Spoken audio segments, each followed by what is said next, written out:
A lot of hotels claim to offer free breakfast, but free breakfast can mean a wide variety of things, and sometimes it's hard to tell what you're getting. So in this episode of the Studio Review, I'm going to 10 different budget-friendly hotels in order to find out which one has the best breakfast.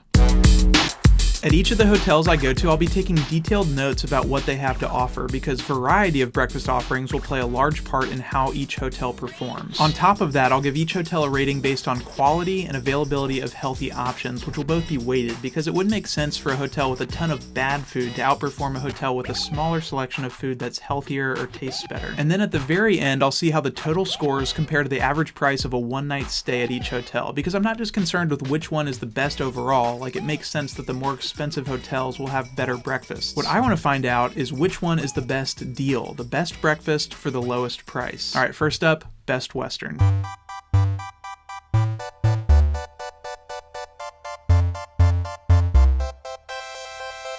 Just to clarify here, this is a standard Best Western and not a Best Western Plus. But even without the plus, they had all the basics. Eggs, sausage, fresh fruit, as well as breads, cereals, oatmeal, and of course, a pancake maker. Just as a PSA, those machines produce 2 pancakes, so make sure you leave your plate there. I did not, and I came back to find my second pancake sitting on the counter. Still ate it though. Bananas are a huge plus for me, and fresh fruit factors into the health rating. This, by the way, is the correct way to open a banana. And I was pleasantly surprised by the name brand Greek yogurt. I mean, Chobani is pretty high quality. Best Western got a variety rating of 32, and after factoring in the quality and health ratings, the total score was 71. For a little bit of additional context, a lot of hotels are owned by the same parent companies. And within those parent companies, hotels are divided into different tiers. At the top, some companies have luxury and premium brands, and below that there's a tier called mid-scale. Marriott calls that tier Select, which I think maybe just sounds fancier. And then finally, some companies have one more tier below mid-scale called Economy or Budget. All the hotels featured in this investigation will be in the mid-scale tier or below. So if it's in the premium tier, it's too expensive, at least for this episode. And the reason for that is because 1, when I stay at a hotel, I'm looking for the cheapest viable option. I want the best value for the least amount of money. And 2, bookings at budget and mid-scale hotels make up the vast majority of hotel stays in the United States. Premium and luxury hotels are fewer and farther between. There's also an extended stay category, which is kind of mid-scale adjacent, but I'm not going to include any of those because it would just be too much for one episode. Okay, without further ado, it's time to head to a Holiday Inn Express.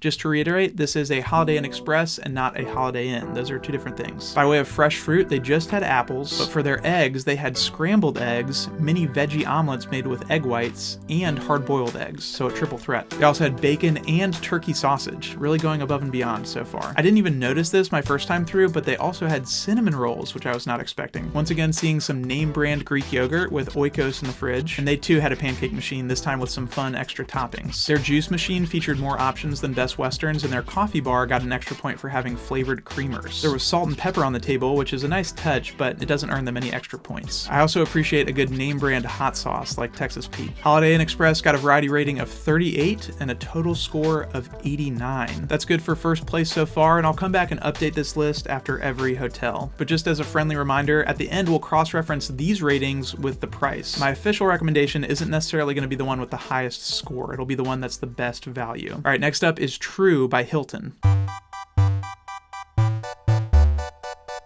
And there aren't that many of these across the country, but they just opened up a new one in my town, so I was curious to check it out. They had plenty of fresh fruit. There were apples, bananas, and oranges, and they had scrambled plus hard-boiled eggs, as well as sausage patties. I feel like the eggs were slightly lower quality than at the Holiday Inn. Like the others, there was a pancake machine, but this time with a ton of extra toppings, including these apples, which I thought was a nice touch. There was hot oatmeal instead of just the packages, and this yogurt dispenser, which was kind of fun. One thing about this hotel lobby is that they had the free breakfast section, and then another area that, as far as I can tell, had stuff that was available for purchase. There was Chobani in that section, as well as bottled juices and some non-breakfast items, like a few sandwich options and some microwave meals. I know it's probably good to have options in theory, but I don't love that you have to pay for extras like Chobani when that's available for free at other hotels. True also had plenty of juice options, as well as the first non-dairy milk of this investigation with some silk almond milk. They got a variety rating of 34 and a total score of 73, which is good for second place so far, just ahead of Best Western, and a good ways stays behind the Holiday Inn Express. I should point out here that I didn't stay at all these hotels. That would be crazy expensive, but for the ones that I didn't stay at, I did make arrangements with the front desk for me to have breakfast there. For my next hotel, I attempted to go to my local Econo Lodge. My wife's grandma stayed here once and did not have a good time. It says on Google that they have free breakfast, but when I got there, the gentleman working told me that they only serve coffee. Moral of the story, even if it says free breakfast, maybe just call to confirm before you book so you can be sure. Okay, next up is Quality Inn.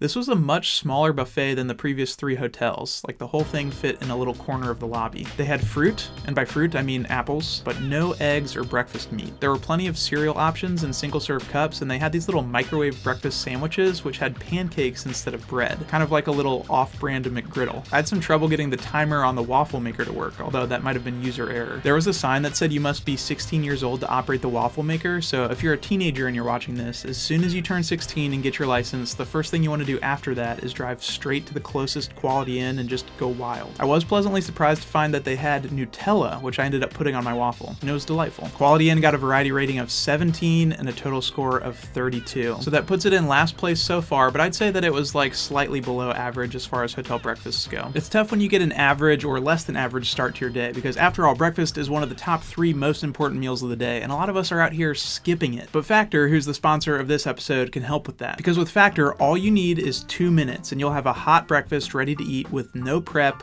and no mess. They have options like this potato, bacon, and egg skillet, or these egg bites with chicken, chorizo, and cheese, both of which look much more appetizing than what I just ate at the Quality Inn. And if you're like, I don't even have 2 minutes in the morning, well, how does 0 minutes sound? Because Factor also offers protein shakes like these cold brew latte shakes that have 18 grams of protein and 110 milligrams of caffeine. That's a double whammy. Or they have cold pressed juices and ready to blend smoothies. I lean pretty heavily on Factor for their lunch and dinner options, which are kind of their bread and butter. Because for me, when I'm busy, it's the difference between eating well and getting takeout, which is more money for worse food. So if you want to have chef-crafted, dietitian-approved meals in your fridge that are ready to eat in just 2 minutes, like this black pepper and sage pork chop with smoked cheddar Brussels sprouts and creamy broccoli, you can head to factor75.com or click the link below and use code 50REVIEW to get 50% off plus free shipping on your first Factor box. That's code 50REVIEW, spelled 50REVUE at factor75.com to get 50% off plus free shipping on your first box. Okay, next up is Days Inn.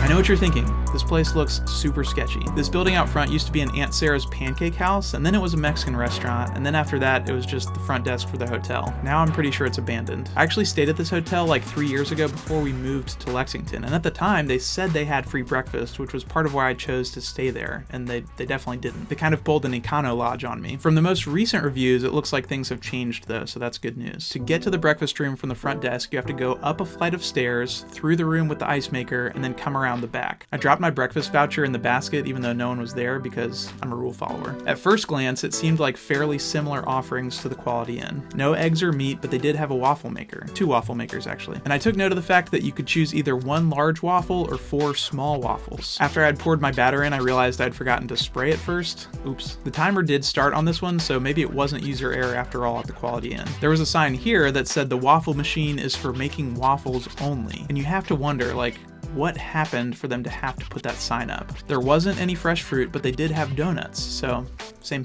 And then a pretty standard spread of bread, bagels, cereal, and oatmeal packets. There was this report on TV about DEA agents unlawfully detaining people at airports, so I was kind of distracted while I ate. But overall, decent quality from the Days Inn. One of the things I check for is to-go options, which, for example, they had at the Holiday Inn Express. The Days Inn, on the other hand, had a sign saying that you have to eat everything there, like you're not allowed to take food to go. There was also a tip jar, despite the breakfast being totally unattended, which is kind of a bold move. I gotta respect that though, so I went ahead and left a tip because the lady at the front desk seems nice. Days Inn had a variety rating of 19, which is slightly higher than the Quality Inn, and a total score of 34, which puts it in 4th place. I think now's probably a good time to explain what hotels mean when they say a continental breakfast. Some friends and I were arguing about this a while back because some of us thought that continental breakfast meant like the buffet you get at hotels with eggs and bacon and stuff, but technically a continental breakfast doesn't include hot items. The more elaborate version we were thinking of with bacon and eggs is actually what's called an American breakfast. So I would just be wary of places that say they have a continental breakfast because you can't guarantee that you'll get any hot food. I don't know where a waffle maker fits into that definition, but the sign at the Quality Inn said they had hot breakfast, and the only hot items were the waffles, and I guess the coffee and anything you put in the microwave. Okay, that being said, let's head to Comfort Inn, which does have an American breakfast.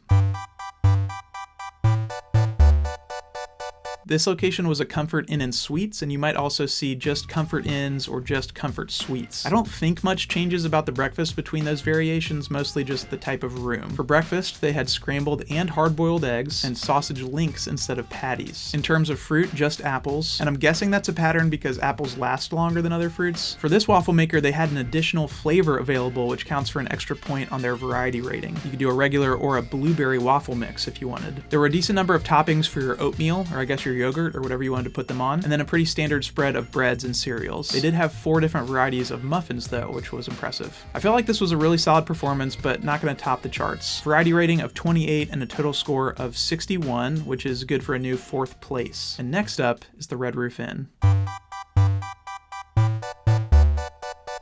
My first impression was that this place seemed like something out of a post-apocalyptic movie. Like it seemed abandoned, but maybe a small band of survivors had taken up residence there and I was an unwelcome interloper. Just very eerie vibes. I would go so far as to say that I wouldn't recommend staying there alone unless you're pretty confident in your ability to either run away or defend yourself. Now, as far as the breakfast setup goes, there was a TV with the volume on, and then a guy in there watching a show on his phone, also at full volume, so there's that. And for the food, it was pretty slim pickings. Zero hot food here. This fridge had a gallon of milk from Walmart, and then just packets of butter, and there was bread, bagels, donuts, muffins, juice, and then cereal. And that was everything. And coffee. I guess I should mention that everywhere had some form of coffee. Definitely varying levels of quality though. I should also mention here that some of these locations, like this particular Red Roof Inn, are run by franchisees, and so in some cases the breakfast offerings might differ location to location. What I experienced here may not be the norm at every Red Roof Inn, but it also might be. With a variety score of just 11, the Red Roof Inn finished with a total score of 14, but I'm sad to say that will not be the lowest score in this episode. Next up, Hampton Inn. They're kind of trying to rebrand into Hampton by Hilton, but I'm still going to call them the Hampton Inn. And you might be like, what the heck? How is that a Hampton Inn? Don't most Hampton Inns look like this? And the answer is you're right, and I don't know. It's this old historic building in our town that somebody bought and turned it into a Hampton Inn. Even so, I looked it up and Hilton provides brand standards to local management that kind of govern how breakfast works. So even though this building is fairly unique, I believe breakfast protocol is pretty standard across all the Hampton locations. Also possibly worth noting that Hampton Inn seems to have some of the best breakfast hours compared to other hotels. Most Hampton Inn breakfasts I've tried end at 10 instead of 9 or 9:30 because I've been hurt before, like coming downstairs so excited for the breakfast buffet at 9:03 a.m. only to find out that everything was put away 3 minutes earlier. Devastating. So if you're not an early bird, Hampton Inn might be the safer bet, but I guess it's possible that breakfast hours could vary by location. Most hotels do not put their breakfast hours on their website, so I've learned to ask at the desk when I check in just to be safe. I could tell right away this was going to be a strong contender. They had apples and oranges, scrambled and hard-boiled eggs, and then sausage and breakfast potatoes. The potatoes were a huge plus for me. For their waffles, they too had multiple flavors and multiple size waffle makers. One of the flavors was like a Paris Hilton signature strawberry flavor. Also tons of extra toppings for the waffles as well as toppings for the oatmeal. They also had the only scone of the investigation so far. There was a choice of either 2% or skim milk, which you don't see everywhere. And in addition to normal juices, you know, apple and orange, they also had a strawberry kiwi enhanced water. This was also probably the most robust coffee bar I'd seen so far, with options for a light roast or a dark roast instead of just regular and decaf. The coffee bar also had oat milk available. And finally, there was a sign saying that you could ask a team member for assistance if you had special dietary needs. Since there wasn't anything specific set out on the buffet, that doesn't get them any extra points, but that's good to know if that's something you need. Hampton Inn got a variety rating of 38 and a total score of 83, which is a new 2nd place. Next up is Super 8. I had read some reviews online before going to the Super 8, so I knew what I was getting myself into, but it would be a stretch to call this breakfast, much less a super start breakfast. Their breakfast, in its entirety, featured cups of yogurt, packaged honey buns, and coffee. And tea. Gotta give them credit for the tea. One part of their website says coffee, tea, and juice, which they did not have juice, but another part says free coffee and breakfast item, singular. So I guess I lucked out getting 2 breakfast items instead of just item. And even though they advertised free breakfast, when I asked about the breakfast hours, the front desk attendant literally directed me to the Waffle House across the parking lot, which is hilarious. Like, why even offer breakfast at that point? One of the craziest parts was that I could definitely hear a cat meowing as I was eating my breakfast. As far as quality, I mean, I don't really know what to say here. The coffee wasn't great, but I guess the yogurt was okay. And hey, the honey bun had 2 grams of protein. I would hit the hotel gym if they had one. Super 8 had a variety rating of 5 and quality and health ratings of 0 for a total score of 5 and firmly securing last place. But my fortunes were about to turn around because the final stop on this journey was a Fairfield Inn.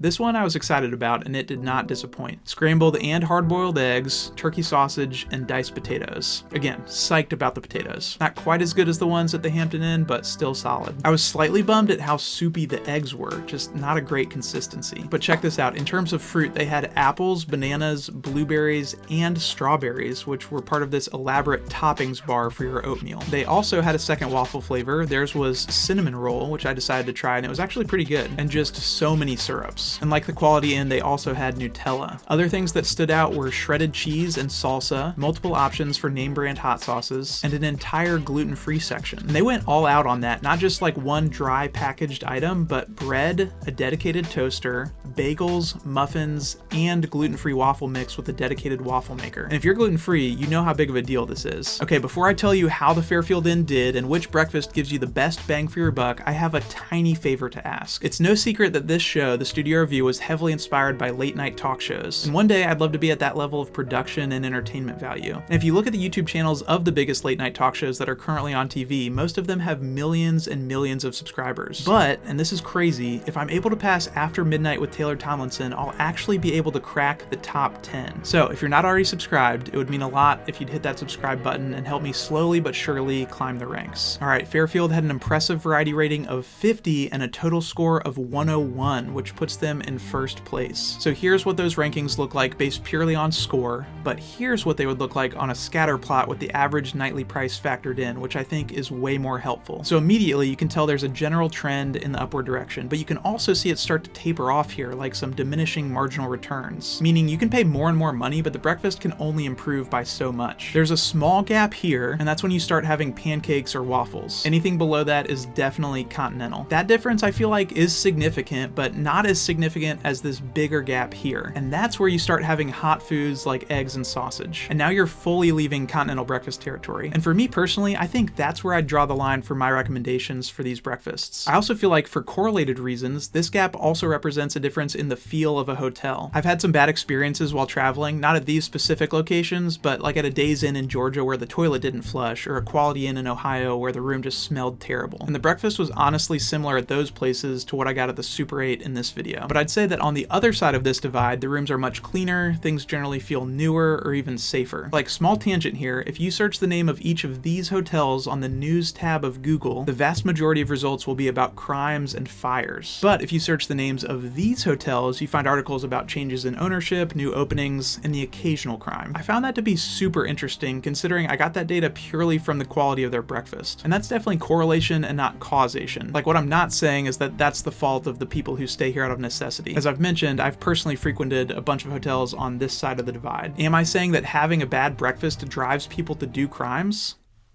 Maybe. Okay, all that being said, if you can afford it, and I know that's a big if, I do think paying the extra 15 to 20 bucks to bridge this gap is worth it, in terms of the breakfast and oftentimes the hotel itself. So that happens right around the $80 mark, at least using the average prices for these 10 hotels in the US in the year 2024. And in order to narrow down my recommendation to just one hotel, let's talk about these ones up here. Fairfield Inn, obviously really good breakfast. I'll probably look into staying there in the future because my wife is gluten-free. I hope they do that at all their locations and not just this one because that would be a huge bummer. However, However, I don't love that you have to spend $120 plus for one night. So what really sticks out to me here in this data set is the Holiday Inn Express. It's above the line that we were talking about earlier, meaning that it has above average quality, but it's $30 less on average than the Fairfield Inn. It's within the same price range as the Best Western and the True, but has a better value in my opinion. So if I had to pick just one hotel to recommend for the best breakfast for the money you're spending, I'd recommend the Holiday Inn Express. But I feel confident that anything up in this range is going to provide you with a solid breakfast with a handful of healthy options. The Comfort Inn is probably going to be the least expensive one that still has a full hot American breakfast. And ultimately, a lot of this comes down to preference. Like if you like the gyms or the beds or the shampoo better at one hotel or the other, or maybe if you have a rewards account with one of those parent companies, that could ultimately be a more important factor in your decision than just the breakfast. I hope this has been helpful and can make life a little easier the next time you need to travel. My rating rubric and all the data from this video is linked in the description below if you want to take a deep dive into the specifics. Let me know in the comments which hotels you wish I had included in this video, or maybe whether you think I should do a part 2 to this video featuring premium hotel breakfasts or extended stay hotels. But most importantly, just remember that even when it doesn't feel like it, it's going to be okay. I'll see you soon.